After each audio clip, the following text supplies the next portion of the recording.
what's up, guys? I'm in 2 Corinthians chapter 4. I'm reading through verses 16 through 18 right now. And this one just really spoke to me, so I just wanted to share this. Verse 16 says, "Therefore we do not lose heart," which I think in itself is an important reminder for a lot of us. "Even though our outward man is perishing, yet the inward man is being renewed day by day." And there's a lot of promise in that.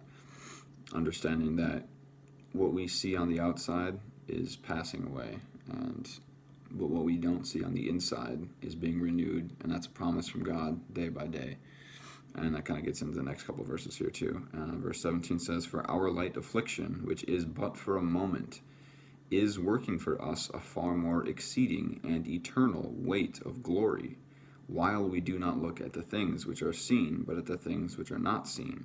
For the things which are seen are temporary, but the things which are not seen are eternal." And this is just a nice, the whole thing is a nugget in itself, really. But "for our light affliction, which is but for a moment," also a promise from God that it is but for a moment. That light affliction, that suffering, that persecution, that thing that you're facing is but for a moment. It is not permanent. It is not eternal. It is not for the rest of your life. It is not always going to be this way, but it is temporary. It is but for a moment. And not only that, but it is working for us, not against us. It is working for us a far more exceeding and eternal weight of glory.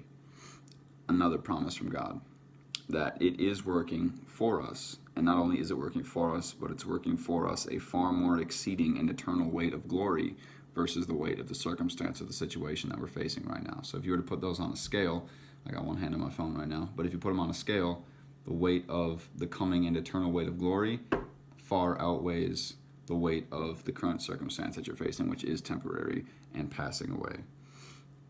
But most importantly, it says, when you come to the end of verse 17, where it says, "working for us a far more exceeding and eternal weight of glory," verse 18 says, "while we do not look at the things which are seen, but at the things which are not seen."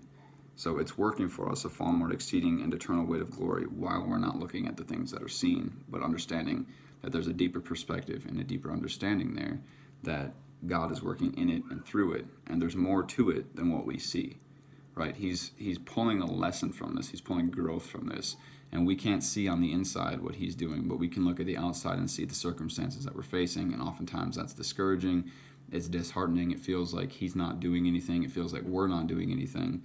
But he encourages us that even in our light affliction, he's working a far more exceeding and eternal way. To thank you, God. It's just an amazing promise, because I know there's things in all of our lives, especially right now that we're facing, and it just feels like this is not doing anything. This is not getting me anywhere. I have no idea how this is possibly going to come together, but he says, trust me, it's working a far more exceeding and eternal weight of glory than you can see right now, than you can understand.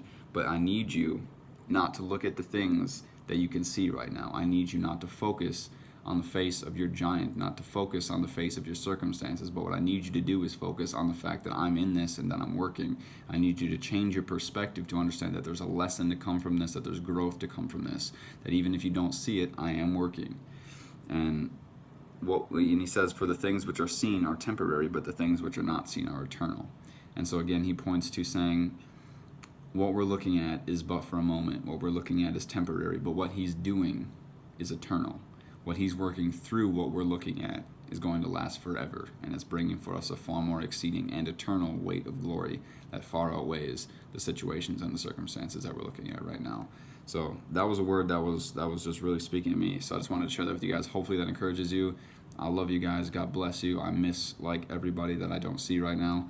I just hope that this speaks some life into your heart, into your circumstances, and into your life. God bless you guys. He's still working. He's still present.